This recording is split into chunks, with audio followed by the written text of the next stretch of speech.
Сегодня по плану поход в горы, время 6 утра. Поехал, встретил пацанов с другого города. Женька довезла до места назначения. Дальше пешком искать подходящее место. Пришли, разбили лагерь, сделали завтрак. Вкусно покушали.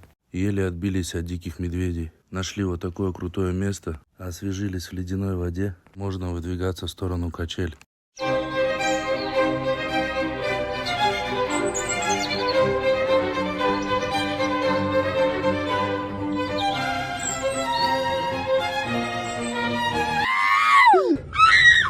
Спустились в лагерь. Приготовили в афганском казане мясо, покушали. Можно ложиться спать. На сегодня все. Всем пока, подписывайтесь.